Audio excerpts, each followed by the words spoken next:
दोस्तों नमस्कार। खबर से खबरदार ये जो अपना वीकली बुलेटिन चलता है, जिसके अंदर आने वाले वीक के अंदर हमारा ट्रेडिंग स्ट्रैटेजी क्या होना चाहिए, किन न्यूज़ का मार्केट पे इम्पैक्ट हो सकता है, इन सारी बातों का एक एक करके समाचार लेते हैं। पर आज का खबर से खबरदार थोड़ा ज़्यादा इंपॉर्टेंट है। बहुत सिंपल सा रीज़न है दोस्तों, थंबनेल में आपने देखा होगा। एक तो आने वाला वीक जो है ये प्री बजट वीक है। इसके अगले वीक में 23 तारीख को हमारा बजट आएगा। उसके पहले हमने किन सेक्टर्स पे ध्यान देना चाहिए, इस वीडियो के अंदर खास करके वो जोड़ने वाला हूं। दूसरा, क्वार्टरली रिजल्ट के साथ साथ ही अगर हम ध्यान दें तो ऐसा एक सेक्टर मैं आपको बताने वाला हूं, या ऐसे कुछ कंपनियां आपके सामने रखने वाला हूं जिनके रिजल्ट बहुत ही बेहतरीन आने की प्रोबेबिलिटी है। उसका रीजन भी मैं इसके साथ साथ आपके लिए जोड़ दूंगा, क्योंकि दोस्तों मैंने आपको बोला था कि सैटरडे के दिन मैं आपके लिए कंपनी की कुंडली, ये जो सीरीज हमने शुरू की है उसके लिए उसका एक वीडियो लेके आऊंगा, जिसके अंदर कुछ कंपनी, मैं आपके सामने एक कंपनी रखूंगा। पर आज मैं बंच ऑफ कंपनीज रखने वाला हूं कि जिनके क्वार्टर रिजल्ट बहुत तगड़े आने वाले हैं। इस वीडियो के अंदर हम उसे भी कवर करेंगे। और सबसे आखिर में एक बात पे हम चर्चा करेंगे, समाचार लेंगे कि क्या ऑप्शन ट्रेडिंग बंद होने वाला है, क्या उस तरह के कुछ कदम लिए जा सकते हैं, या उस तरह के कुछ रिस्ट्रिक्शंस लगाए जा सकते हैं। इन सारी चीज़ों के बारे में एक एक करके हम डिस्कस करेंगे। सबसे पहले तो एक छोटा सा पार्ट, एक फंडामेंटल हम कह सकते हैं कि एक डेटा जो कि आएगा कल, उसके बारे में पहले चर्चा कर लेते हैं। मैं आपको बताऊं, कल हमारा एक डेटा आएगा, इकोनॉमिक डेटा, और उसे हम जानते हैं WPI के नाम से, होलसेल प्राइस इंडेक्स, WPI। ठीक है, जैसे CPI होता है वैसे ये WPI होलसेल प्राइस इंडेक्स है। इसके बारे में मैं आपको बताऊं, जहां तक मैं सोच रहा हूं ये हमारा ठीक आने की प्रोबेबिलिटी, ठीक ठाक आएगा। इसमें बहुत कुछ बुरा होने की संभावना बहुत कम है। जो कि डेटा हमारा कल आएगा उसके ऊपर हमारा ध्यान रहेगा।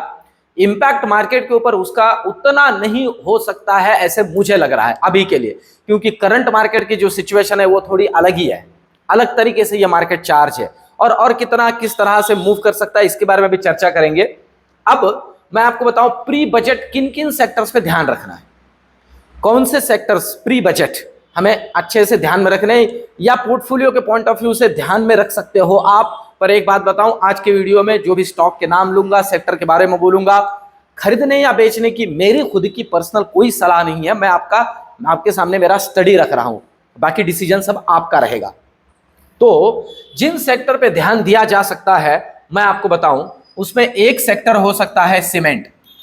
क्यों हो सकता है? रीजन बड़ा सिंपल सा है, ये गवर्नमेंट अफोर्डेबल हाउसिंग के ऊपर बहुत ध्यान दे रहा है। पर मैं आपको बताऊं, एक मतलब पहले सीमेंट लिया इसलिए सीमेंट एक नंबर, ऐसे कुछ नहीं है।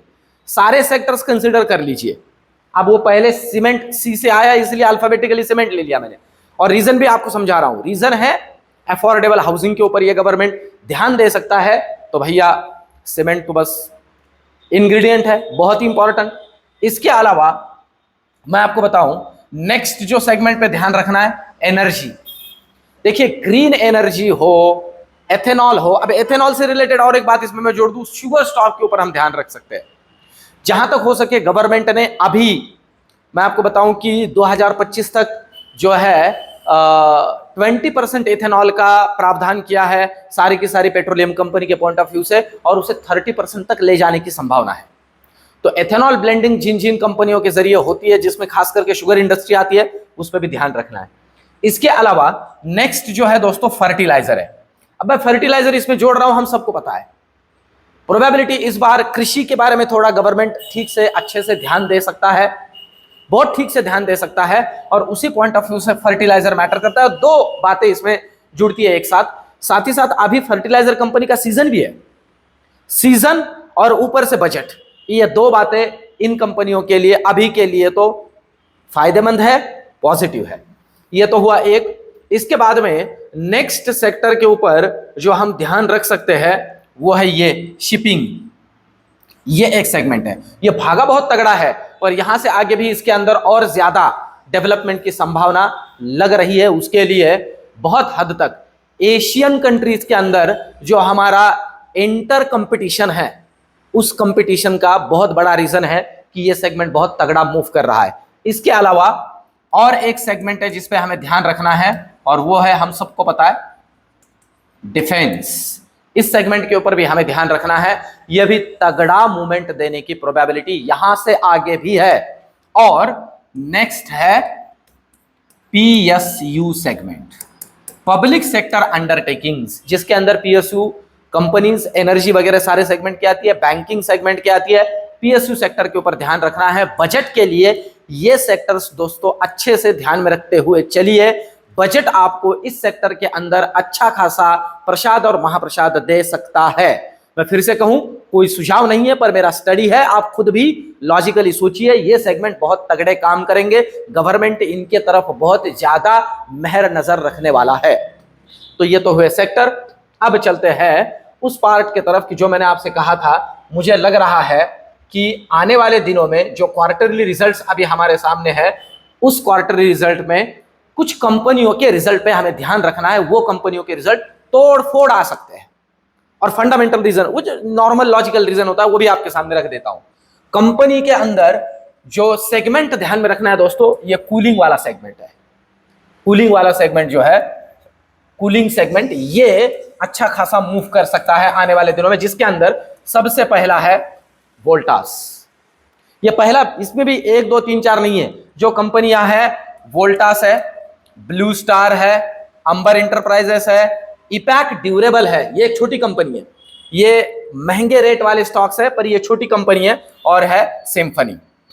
अब हम सबको पता है ये सारी की सारी एसी और कूलिंग से रिलेटेड कंपनी है, खास करके इनके कूलर्स है, और बाकी कंपनीज एसी और उससे रिलेटेड पार्ट में इंक्लूड है, इन्वॉल्व है। खास करके हम सबको पता है वोल्टास और ब्लू स्टार। और ये मैं क्यों आपके सामने रख रहा हूं, क्यों इनके रिजल्ट तोड़-फोड़ आ सकते हैं, हम सबको पता है भैया। वही रीजन जो मैंने इसके पहले दिया था उन कंपनियों के लिए जिनके रिजल्ट ठीक से नहीं आए। रीजन बड़ा सिंपल सा है, पिछला क्वार्टर इनका जो है पूरे साल का हाईएस्ट एवर रेवेन्यू ग्रोथ वाला क्वार्टर होता है, हाईएस्ट एवर, सबसे ज्यादा रेवेन्यू इसी क्वार्टर में ये कंपनियां कमाती है।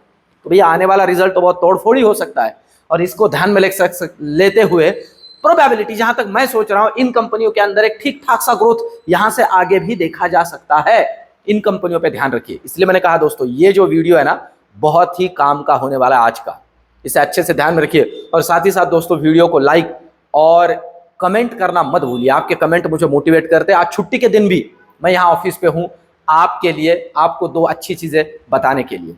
और साथ ही साथ दोस्तों, वीडियो को, इस चैनल को सब्सक्राइब करिए। बहुत से मेरे दोस्त विदाउट सब्सक्रिप्शन इसे देख रहे हैं, बहुत सी अच्छी चीजें मैं अभी इस चैनल के ऊपर लेके आने वाला हूं, तो इन कंपनियों के ऊपर ध्यान रख सकते हो। फिर से डिस्क्लेमर दे दूं, मेरा कोई सुझाव नहीं है इन कंपनियों में इन्वेस्ट या डिसइन्वेस्ट करने का, खरीदने या बेचने का। यह सिर्फ मेरा स्टडी मैं आपके सामने रख रहा हूं।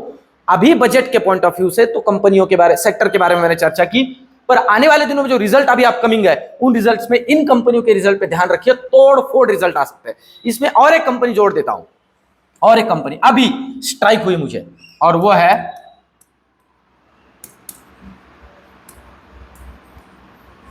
वरुण बेवरेजेस। हम सबको पता है वरुण बेवरेज, ये कंपनी हमारे यहां जितने भी कोल्ड ड्रिंक्स है, बड़े बड़े पेप्सी, कोका कोला, ये जो कोल्ड ड्रिंक्स है, उन्हें हमारे यहाँ ये करती है, डिस्ट्रीब्यूट करती है। ये कंपनी भी, इसके ऊपर भी ध्यान रखिए, क्योंकि इनका भी तगड़ा रिजल्ट आ सकता है, इनके भी धंधा बहुत तगड़ा हुआ है पिछले क्वार्टर में, अच्छे से ध्यान रखना है। और दोस्तों, ये साल भर का यही पैटर्न होता है, हर साल यही चलता है, तो इन पे ध्यान रखिए, ये बहुत अच्छे से काम कर सकते हैं।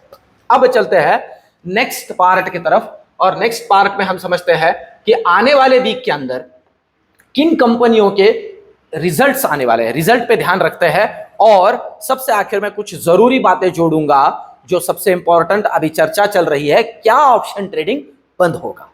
तो रिजल्ट की बात करें तो 15 जुलाई की अगर हम बात करते हैं, तो जिन कंपनियों पे ध्यान रख सकते हैं हम लोग, जियो फाइनेंशियल सर्विसेज है। दोस्तों, ये कंपनी मैं आपको बताऊं कि कुछ हद तक अंडर परफॉर्मर है, फ्यूचर में बहुत तगड़े काम कर सकती है। इंश्योरेंस सेगमेंट से आ रहा है एचडीएफसी इंश्योरेंस का, फिर आगे समझाएगा हमें। अभी बैंक ऑफ महाराष्ट्र का आ रहा है, देखिए 15 जुलाई को।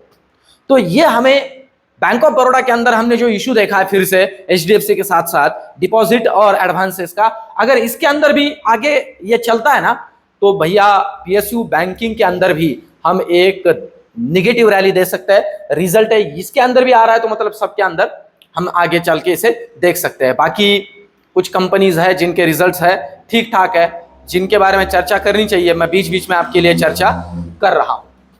तो ये तो 15 तारीख के है। 16 तारीख की अगर हम बात करते हैं, जरूरी है, मैं आपको बताऊं, थोड़ा रिजल्ट, थोड़ा वीडियो आगे लंबा होगा, पर कुछ बातें बहुत जरूरी है। बजाज ऑटो के रिजल्ट आएंगे, ऑटो सेक्टर में टू व्हीलर खास, इसको ध्यान में रख सकते हैं हम, और आगे चल के बाकी कंपनियों के लिए भी ये हमारे लिए मैटर करेगा।